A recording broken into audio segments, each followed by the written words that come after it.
Bonjour à tous, on se retrouve pour une nouvelle vidéo sur Struts 2. Donc là, l'idée c'est de mettre en pratique un peu tous les tutos que nous avons vus jusqu'à présent au sein d'une seule et même application qui va traiter d'AlexKid. Alors je ne sais pas si vous connaissez AlexKid, on en a déjà parlé dans un précédent tuto sur JFX, donc c'est un personnage de jeu vidéo qui est apparu dans les années 80 et qui était une des stars en fait de chez Sega. En particulier, surtout la particularité de ce personnage, c'était qu'il se combattait contre des boss en jouant à Shifumi. Et donc l'idée, ça va être de faire un Shifumi online, tout ça fait en Struts 2. Donc, comme je vous le disais, on va faire une superbe application de Shifumi. On va se débrouiller aussi pour avoir deux versions, une version française et une version anglaise. La version anglaise devrait être anglaise jusqu'au bout du bout. La version française, évidemment. Et on va faire aussi un peu le focus aujourd'hui sur la gestion des phases de synchronisation. Alors, tout d'abord, on va voir un peu la map de notre application. Donc en fait, tout commence au début par une action par défaut qu'on appelle locale. Cette action en fait aura juste pour but de déterminer dans quelle langue on va traiter le site. Donc grosso modo, si vous voulez changer de langue, en fait, on ne voit pas un lien ici, mais en réalité, sur accueil, vous aurez deux liens. Un qui se nommera anglais, l'autre se nommera français. Quand vous cliquerez dessus, vous changerez la langue automatiquement de tout le site. Et donc, c'est cette action locale qui gère tout ça. Bon, en réalité, on le reverra tout à l'heure, mais on précisera exactement comment ça fonctionne. Il y a une histoire d'intercepteur de E18N Resources. Bref, une fois qu'on est sur accueil, on va demander en fait à l'utilisateur de faire deux choses. 1. De rentrer son pseudo et 2. De choisir entre créer une partie ou alors rejoindre une partie. Donc il va tout d'abord enregistrer son pseudo. Et ensuite, selon le choix qu'il a fait, s'il prend le choix 1, donc ça veut dire créer une partie, il va arriver sur une salle d'attente. En fait, dans cette salle d'attente, et s'il fait le choix 2, dans la salle d'attente précédente, en fait, le joueur va recevoir un token, et ce token doit être envoyé d'une manière ou d'une autre, par SMS, par mail ou comme vous voulez, à votre invité. Cet invité va récupérer cette chaîne de caractères qui semble être aléatoire mais qui ne l'est pas du tout. Et il devra saisir, lui, vu qu'il aura choisi le choix numéro 2 de rejoindre une partie, il devra saisir le token, le ticket que vous lui avez envoyé dans la zone prévue à cet effet. Concernant le premier joueur, le créateur, en fait, lui, tant que le deuxième joueur n'a pas rejoint la partie, tant que le joueur n'a pas rejoint, il va attendre dans cette salle d'attente. Et évidemment, il y aura toujours le token, donc il faudra toujours réalimenter. Là, on parle bien d'action. Donc, à chaque fois qu'on va déclencher l'action attendre adversaire, il faudra toujours garder en mémoire le token pour qu'il soit toujours affiché à l'écran.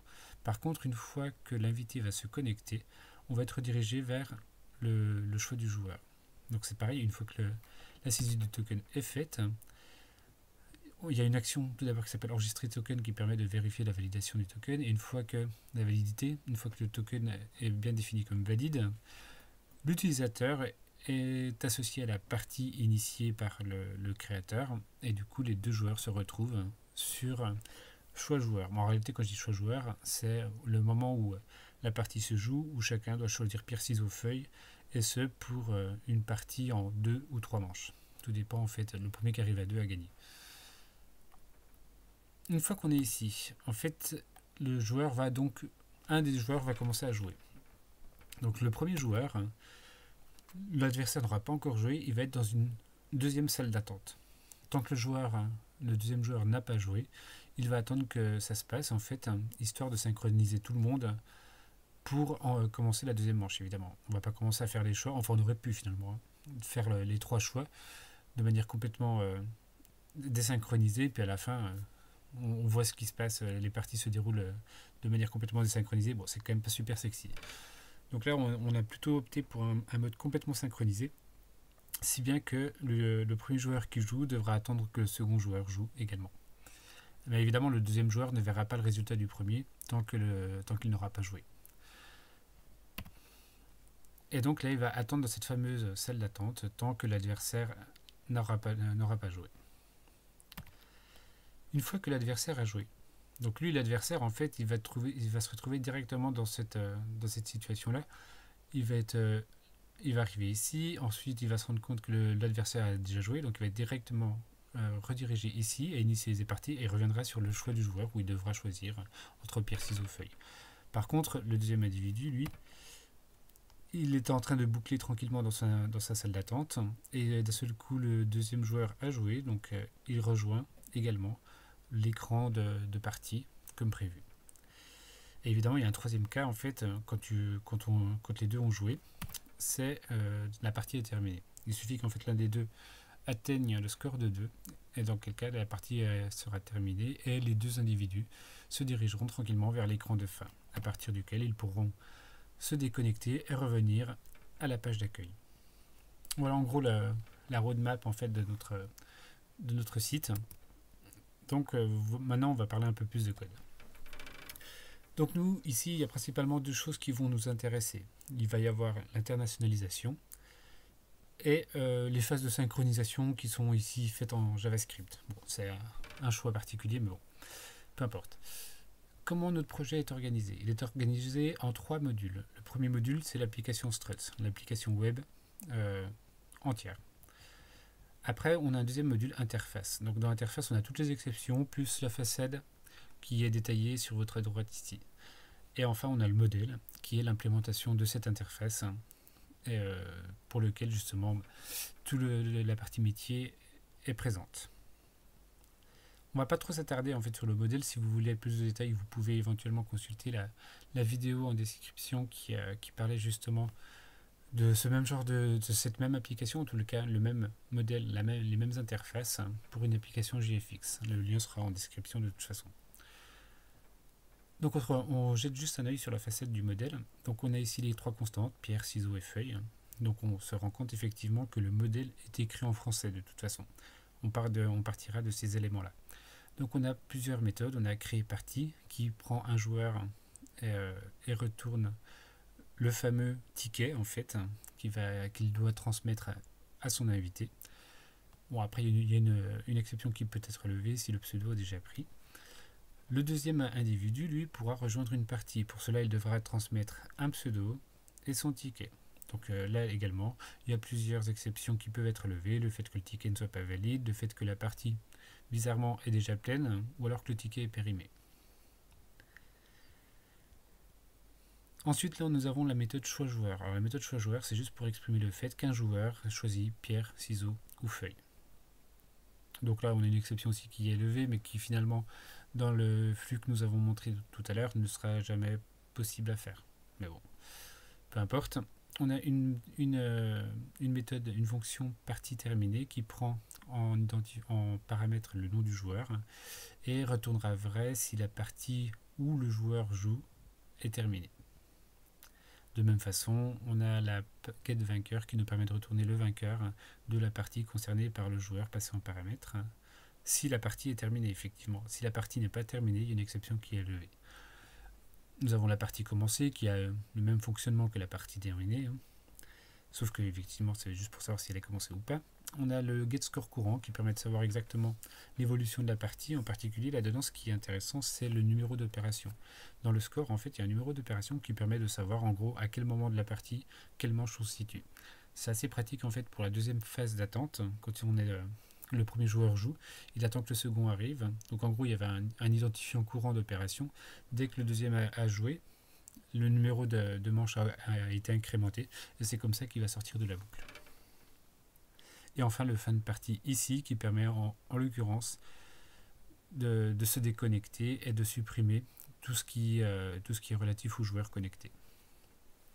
Donc voilà, c'était juste un tour rapide du modèle. Donc on va s'intéresser maintenant à l'application Struts.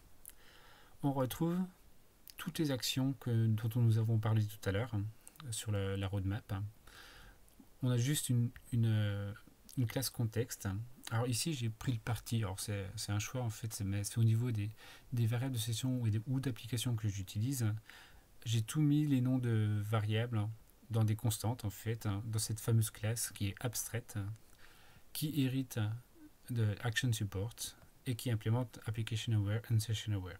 Grosso modo, c'est une espèce d'environnement, de contexte que je garde et finalement toutes mes classes vont étendre de ce fameux contexte pour récupérer la façade du modèle et justement avoir des méthodes communes comme la liste des choix ici Et là, on se rend compte effectivement que c'est un peu bizarre. On a l'impression qu'on demande à la variable de session en fait quel est le menu du jeu. On reviendra là-dessus tout à l'heure. Donc voilà, en particulier ce que je voulais dire, c'était simplement qu'on avait toutes les variables de session qui étaient stockées ici. Elles sont nommées une bonne fois pour toutes, donc à chaque fois qu'on va vouloir accéder à une variable de session, on va y accéder en utilisant ces fameuses constantes, comme c'est le cas ici. Donc on s'intéresse à la première action qui est déclenchée. Donc je vous en avais parlé tout à l'heure, c'est celle qui me permet de gérer mon internationalisation. Alors pour gérer l'internationalisation, j'ai fait le parti pris en fait. Alors je vais commencer déjà par une démonstration, comme ça on comprendra un peu mieux ce qui se passe réellement dans l'application, et en particulier ça me permettra de souligner 2-3 trucs et pourquoi j'ai fait ces choix-là à cet instant en fait. Ça permettra de mieux justifier mes choix. Donc je lance l'application. Donc le serveur s'enclenche, c'est OK. À partir de là, je prends deux navigateurs différents. Alors pourquoi différents? Parce qu'il s'avère que parfois les navigateurs gèrent mal les sessions en fait. En particulier, si vous commencez à ouvrir deux fenêtres, il se peut que chez Chrome, par exemple, les sessions se mélangent. Donc c'est un peu gênant. Là, du coup, j'ai pris un Chrome d'un côté et un Firefox de l'autre. Et comme ça, je vais pouvoir m'amuser à jouer avec l'application. Alors, nous avons ici deux fenêtres, une à gauche sous Chrome et l'autre à droite sous Firefox. Donc on va dire que celle de droite va choisir finalement la langue anglaise. Alors que je vous le disais tout à l'heure, il y a deux liens ici, et quand je clique dessus, boum, je passe tous les textes en anglais. Là on se rend compte qu'il y a un radio bouton. On reviendra tout à l'heure, ça a toute son importance. Si vous vous souvenez bien, dans le petit épisode lié aux composants radio, il fallait alimenter les radios d'une liste de valeurs et de textes. Et du coup, ça veut dire que ces textes-là sont dans des listes. Tout comme ceux-ci, les français sont aussi dans une liste. Donc on reviendra tout à l'heure et on comprendra mieux pourquoi je fais le point là-dessus. Donc ici, on va créer un nouveau joueur qui va créer une partie. Donc il valide.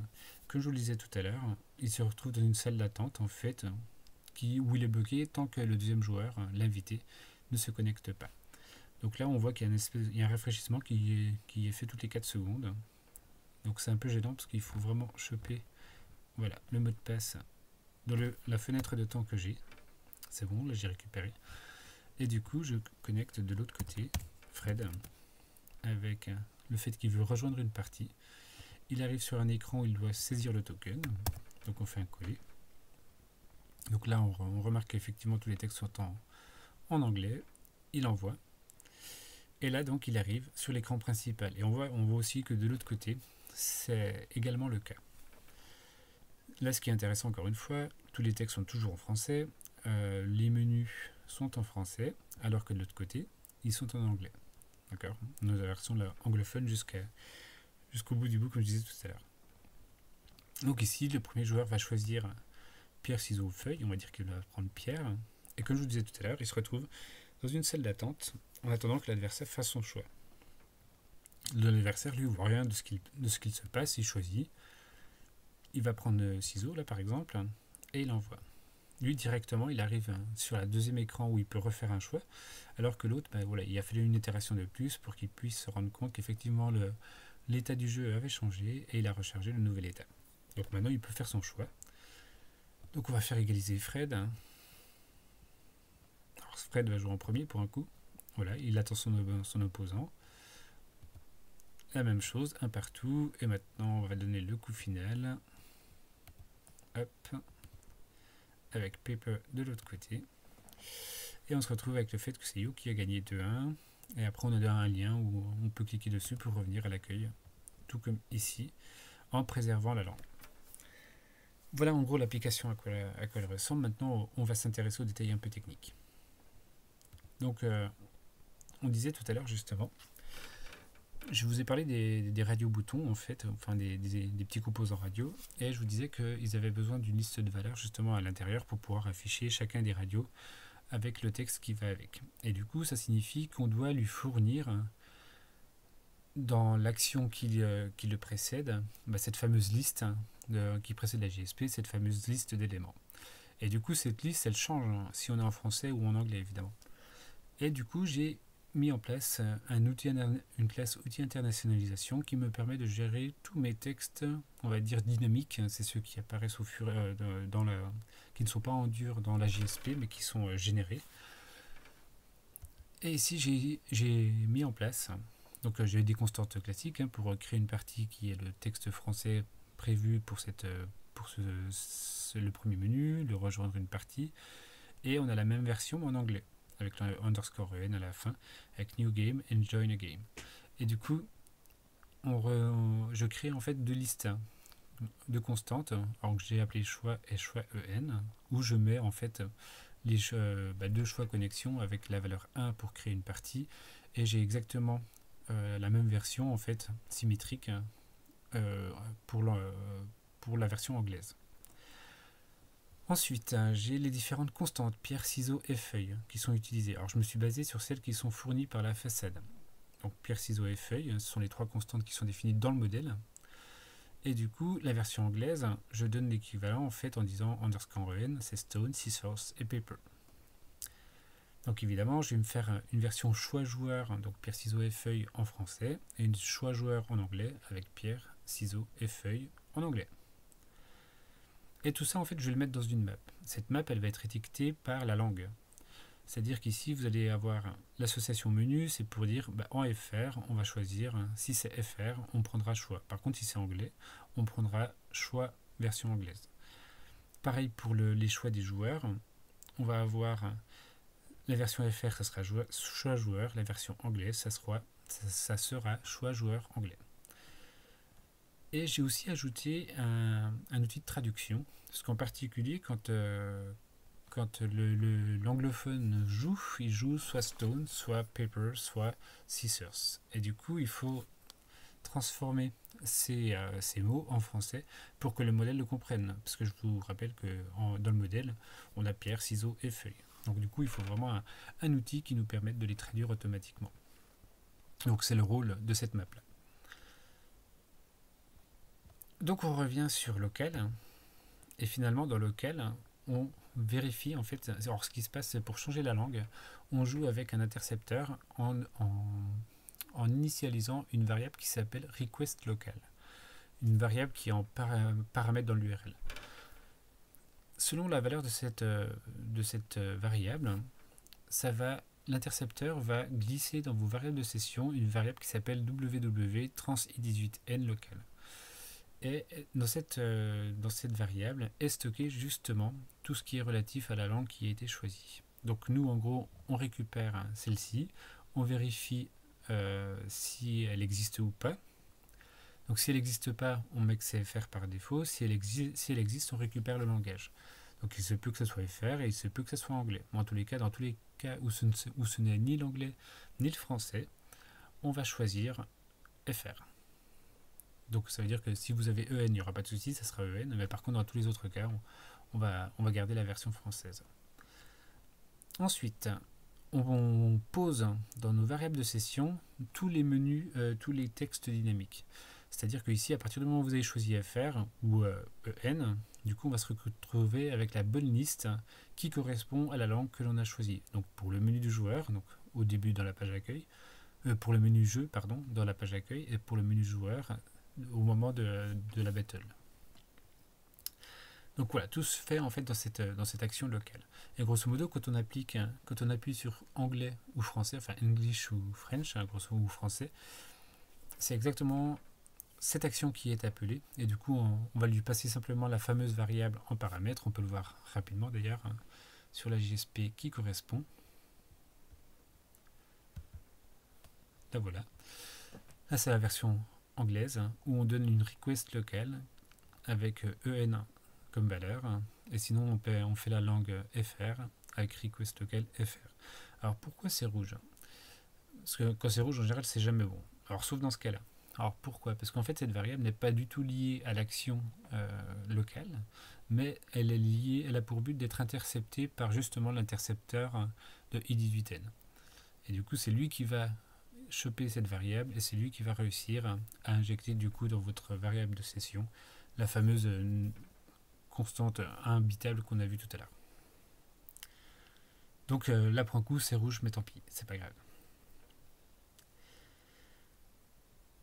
Donc voilà pour l'internationalisation, en fait, tous ces jouets-là, en fait, parce que si vous regardez justement au moment où je fais ma radio ici, je dis effectivement qu'elle s'appelle choix, et en particulier, elle se base sur la liste qui s'appelle menu. Alors si vous allez dans l'action accueil, alors en réalité, vous verrez qu'il n'y a rien, du coup c'est plutôt dans contexte, et on devrait avoir un get menu qui se balade, qui est celui-ci, le voilà. Get menu, et en réalité on va chercher ce qu'on a stocké dans notre variable de session, ce qu'on avait exactement prévu. Voilà, alors après le jeu il va suivre tous les éléments qu'on a manipulés, vous les retrouvez effectivement, c'est tous les tutos qu'on a fait en fait. Il y en a juste 2-3 qu'on peut faire le focus dessus, en particulier l'écran de battle. Sur l'écran de battle, ce qui est sympa en fait, c'est justement les petites animations avec les images. Donc on a stocké dans un dossier images qu'on retrouve ici toutes les images de notre application. Donc on a l'Xkid avec le ciseau, l'Xkid avec la feuille, l'Xkid avec la pierre, l'Xkid avec rien quand il se passe rien, un fond, la petite image de fond, et Jenken, alors c'est le méchant, celui qui est à droite, avec les ciseaux, la feuille, la pierre et rien. Donc voilà, on a complètement les deux images qui sont vraiment symétriques, avec les mêmes on va dire, arguments entre guillemets. Et du coup ici on fait simplement selon le choix du joueur 1. Si c'est pierre, on va afficher justement AKS pierre. Si c'est ciseaux, ça sera AKS ciseaux, et ainsi de suite, ainsi de suite. Parce qu'effectivement, petite chose qui est intéressante de voir, c'est au moment de l'internationalisation, quand on demande de jouer. Alors faire choix, c'est là que ça se passe. Quand on fait le choix, voilà, c'est ici que ça se passe. Justement, on demande à la façade d'Alexkid de faire le choix de joueur pour le pseudo qui correspond, et on utilise justement notre traducteur qui prend le choix et qui va traduire le choix en fonction de ce que vous lui donnez. Alors si vous lui donnez du français, ça restera en français. Si vous lui donnez de l'anglais, il donnera l'équivalent français de ce choix-là. Et du coup, le modèle sera bien interrogé avec le choix en français, quoi qu'il arrive. Donc ça, c'est assez cool à faire. Donc le dernier point technique que je voulais soulever aujourd'hui, après on fera un petit tour de l'application rapide. Donc c'était les fameuses pages d'accueil, enfin d'attente. Donc on a le battle wait et on a le écran token qui est là. Donc on se rend compte effectivement qu'il y a un petit morceau de JavaScript. Alors le petit morceau de JavaScript, il est tout con. Il récupère en fait votre location, le path name que vous avez, donc c'est l'URL de votre fenêtre, de votre navigateur. Il la casse en tableau grâce au slash. Et à partir de là, on va reconstruire une autre URL qui va être celle de l'action attendre adversaire. Et grosso modo, ce qu'on lui demande, c'est dans 4 secondes d'appeler, de recharger en fait, de recharger la page avec cette nouvelle URL que l'on aura construite de A à Z, avec attendre adversaire. Et si on regarde comment est fait attendre adversaire, elle est ici. Elle est relativement simple. Elle permet justement de vous redonner le token. Alors c'est super utile si jamais l'adversaire n'est toujours pas là. Du coup, vous rechargez la page. Donc comme on affiche toujours le token, on a toujours besoin d'avoir ce get token qui permettra de toujours l'afficher à chaque instant prévu. Par contre, le fonctionnement est relativement simple parce que quand on arrive ici, on récupère le pseudo du joueur courant. On vérifie en fait si la partie est commencée. Si la partie est commencée, on récupère le score courant.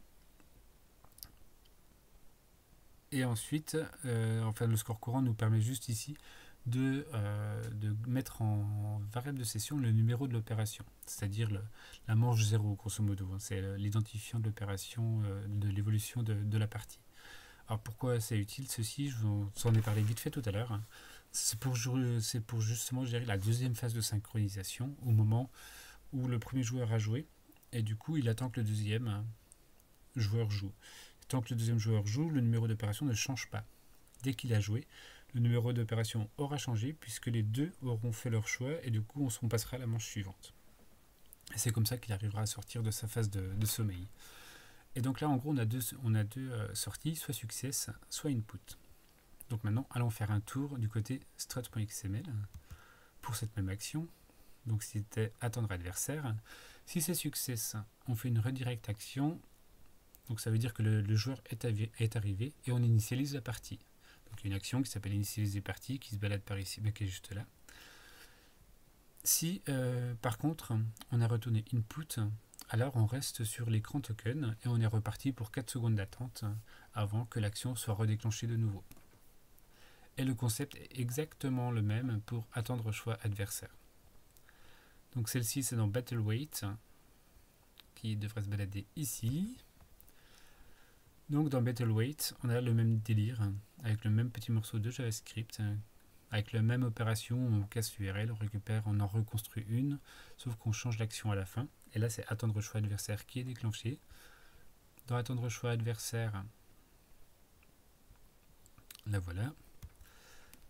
C'est comme tout à l'heure. En fait on récupère l'ID qu'on avait stocké en variable de session. On demande à la façade de nous filer le score courant et on récupère justement le numéro de l'opération de ce score courant.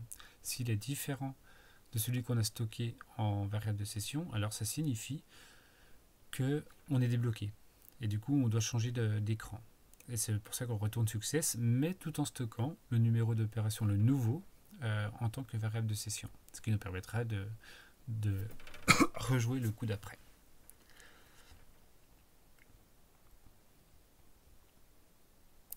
Donc là on retourne succès si ça va bien et input si ça va pas. Si on va dans le struts.xml, on a attendre choix adversaire, success, on a une redirection action qui va vers initialiser partie de nouveau, j'ai envie de dire, c'est comme tout à l'heure. Et si c'est input, on reste sur le battle wait en attendant que le deuxième joueur joue, tout simplement.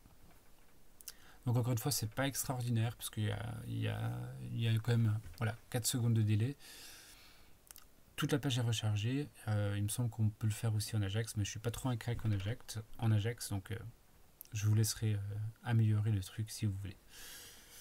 Donc voilà, en gros, c'était tout ce que je voulais vous montrer d'un point de vue technique. Maintenant, après, on peut faire le tour de l'application et je peux vous raconter les problèmes que j'ai rencontrés justement avec cette application. En réalité, les problèmes, ils n'ont pas été vraiment techniques, ils ont été plus au niveau, j'ai voulu faire un visuel. Alors, ça casse pas trois pattes à un canard, certes, mais c'est quand même, ça me plaît, on va dire. Il y a un minimum syndical, donc j'ai voulu mettre des feuilles de style, j'ai voulu mettre des images et ainsi de suite, et ça a été pas simple en fait, parce qu'il y a plein de détails qui me sont revenus qu'après. En particulier la feuille de style, si vous voulez en mettre une, il faut la mettre dans WebApp à la racine. Et pas à l'intérieur de WebInf. Si vous mettez à l'intérieur de WebInf, cette feuille de style ne sera pas accessible depuis les JSP. Ce qui est plutôt étonnant, parce qu'elles sont dedans. Mais en réalité, il faut qu'elles soient vraiment à la racine pour que les différentes JSP puissent accéder à cette ressource-là. D'ailleurs, on va avoir une JSP, par exemple. Voilà, on retrouve ici le style sheet texte CSS et on récupère l'Alex style qui est donc à la racine de notre web app. De même pour les images, j'ai envie de dire. Si vous prenez l'accueil, vous avez ici l'image qui est d'AlexKid, elle est effectivement à la racine avec image AlexKid directement. Donc du coup, ce truc-là est accessible. Encore une fois, si vous essayez de le mettre dans WebInf, c'est foutu. WebInf est interdit en lecture autre que par le contrôleur struts, donc le navigateur. Typiquement, si l'interpréteur de votre navigateur n'aura pas le droit d'aller voir ce qui se passe là-dedans. En tout cas, ça ne pourra pas être résolu. Donc ça, c'est les petits détails techniques qui m'ont pris beaucoup de temps. Je me suis amusé à faire aussi, j'ai essayé de tout regrouper. Il y a du radio bouton, il y a du select pour le choix. Il y a l'internationalisation, il y a de la validation de formulaire ici qu'on retrouve pour l'enregistrement du pseudo, l'enregistrement du token. Le choix en fait, au moment où vous choisissez pierre, ciseaux, feuille, on vérifie que vous avez forcément choisi quelque chose. Non, d'ailleurs, ça doit être le choix au niveau du menu, celui-ci. Bon, c'est pas très grave. Voilà, il y a à peu près tout ce que on a vu dans les différents tutos. Donc j'espère que ça vous a plu en tous les cas de suivre un peu ces différents tutos. Et ces tutos justement vous permettent quand même de faire des trucs relativement sympathiques que l'on peut évidemment toujours améliorer. Il n'y a pas de mystère. Vous pouvez retrouver ce code sur GitHub. Le lien sera dans la description évidemment et vous pourrez donc vous amuser avec et améliorer si vous avez envie. A bientôt pour d'autres vidéos et dans peut-être d'autres domaines. Ciao!